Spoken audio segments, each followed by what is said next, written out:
नमस्कार, मैं शिवम पटेल। आप देख रहे हैं मेरी जुबान समाचार। रुक करते हैं खास खबरों की तरफ। कल यानी 25 दिसंबर रात 12 बजे से समाप्त होगा प्रधानों का कार्यकाल। सादगी से मनेगा क्रिसमस डे।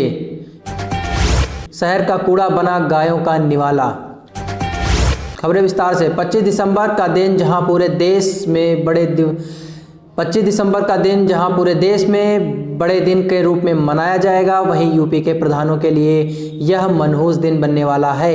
इसी दिन प्रधानों का कार्यकाल समाप्त हो रहा है। इसी के साथ उनका प्रधानी का तमगा और रुतबा दोनों ही छिन जाएंगे।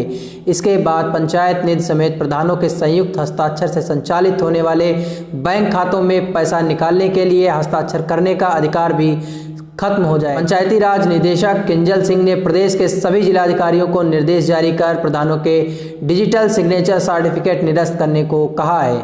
अब प्रधानों की जगह उनका कामकाज सहायक विकास अधिकारी एडीओ पंचायत संभालेंगे। आइए हम चलते हैं पंचायती राज ग्राम प्रधान संगठन लखीमपुर खीरी के जिला प्रभारी अजय वर्मा के पास। प्रधानों के कार्यकाल समाप्ति पर क्या कहना है। 9 वर्ष से अपने सभी जनपद के प्रधानों को, जनपद के हमारे सभी माताओं बहनों को, पुरुषों को मैं बहुत बहुत हार्दिक शुभकामनाएं देता हूं और आशा करता हूं कि वो नया वर्ष 2021 उनके लिए बहुत अच्छा शुभ साबित हो और मैं इस नए वर्ष पे कुछ हमारे प्रधानों का जो 25 दिसंबर 2020 को कार्यकाल समाप्त हो रहा है। आप 25 दिसंबर 2020 को जो प्रधानों का कार्यकाल समाप्त हो रहा है, उससे क्या आपके कुछ संज्ञान में है कि प्रशासक चुनाव हो जाएंगे समय से या नहीं होंगे? हम उत्तर प्रदेश सरकार से, चूंकि प्रधान संगठन के जिला प्रभारी होने के नाते मैं हमारे प्रधान लोगों ने पूरे प्रदेश भर में मुझे जो जानकारी है और पूरे जनपद खीरी की मैं बात कर रहा हूं कि बड़ा जो सरकार द्वारा योजनाएं संचालित की गई, क्योंकि जमीन पे उनको उतारने का काम सबसे ज़्यादा हमारे प्रधानगणों ने किया है और 100% हम लोगों ने सरकार की, चाहे उनकी ड्रीम्स प्रोजेक्ट शौचालय हो, चाहे उनके द्वारा पंचायत भवन हो, चाहे मॉडल शौचालय हो, हमारे प्रधानों ने बाखूबी से उसमें पूरा अपना सहयोग करके उन योजनाओं को संचालित किया है। लेकिन मैं इतना जरूर सरकार से अपेक्षा चाहता हूं कि यदि हमारा 25 दिसंबर को जो कार्यकाल समाप्त हो रहा है, उसमें या तो सरकार हम लोगों को, प्रधानों को प्रशासक के तौर पे नामित करे या समय से चुनाव करा दे।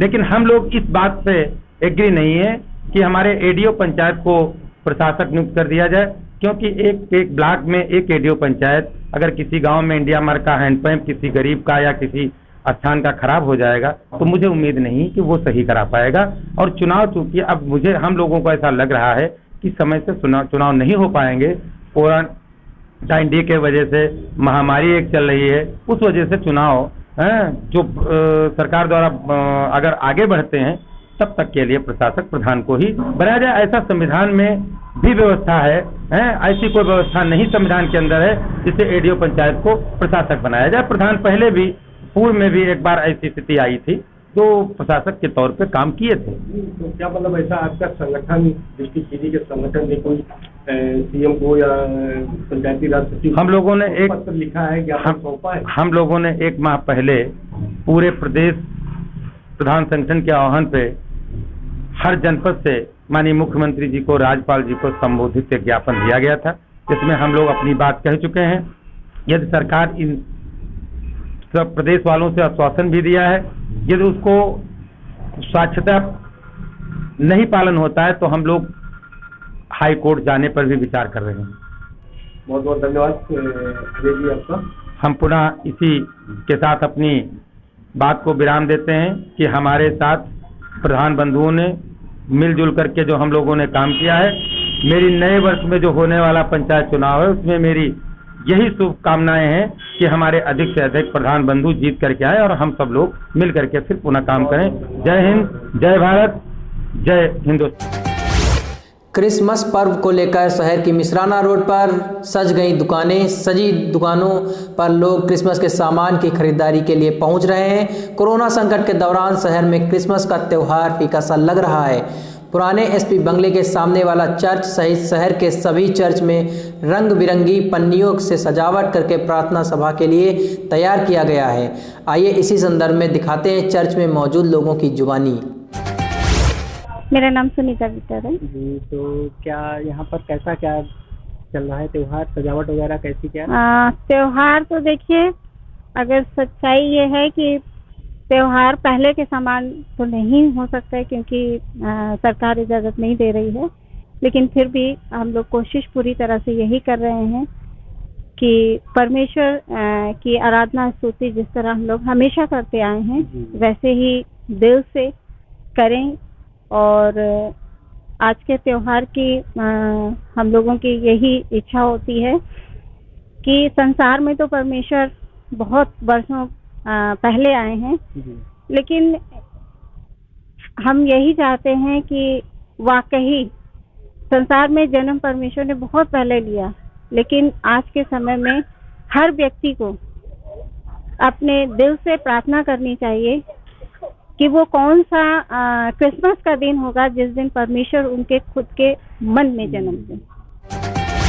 कैसा क्या रहेगा इस बार? इस बार का सरकारी गाइडलाइंस के हिसाब से ही काम होगा हमारा, और ज़्यादा भीड़ का हम लोग यहाँ पे सोच रहे हैं कि ज़्यादा भीड़ ना रखी जाए, क्योंकि पिछले साल जैसे कि मेले लगे थे, इस बार शायद उस हिसाब से नहीं होगा। पर हाँ, लिमिटेड लोग का और कोरोना वायरस की वजह से जिस हिसाब से चलेगा उसी हिसाब से काम होगा हमारा। तो कितने लोगों की आने की उम्मीद है यहाँ? वही 30-40 लोग हम लोग शिफ्ट लगाएंगे, जैसे पहले शिफ्ट में 30 लोग, फिर जिस हिसाब से आते रहेंगे उस हिसाब से शिफ्ट लगाते रहेंगे लोगों की। हमारे लखीमपुर खीरी के नाम पर आक्रामकता और राजनीति भले ही चरम पर हो, लेकिन जमीन पर गौसेवा की पूरी व्यवस्था पटरी से उतर चुकी देखी जा सकती है। शहर का कूड़ा कचरा जिन स्थानों पर डंप किया जाता है वहां गायों का झुंड आसानी से देखा जा सकता है। अपनी भूख मिटाने के लिए वे न सिर्फ प्लास्टिक खाती हैं बल्कि जहरीला कूड़ा, ब्लेड, कीले सब कुछ खा जाती हैं, लेकिन इस ओर गौरक्षा के लिए किसी का ध्यान नहीं जाता। आखिर इसका जिम्मेदार कौन? यह अपने आप में एक सवाल बना हुआ है। उधर उत्तर प्रदेश मुख्यमंत्री के सख्त निर्देशों के बावजूद भी सड़कों पर घूम रहे आवारा गोवंशीय पशु अपनी भूख मिटाने के लिए खा रहे जहरीला कूड़ा कचरा जा रहा है इनको गौशाला। इस समय रहते अगर प्रशासन द्वारा ध्यान नहीं दिया गया तो ये जहरीला कूड़ा बन सकता है इनकी मौत का कारण। ये थी अब तक की खास खबरें। देखते रहिए मेरी जुबान समाचार। धन्यवाद।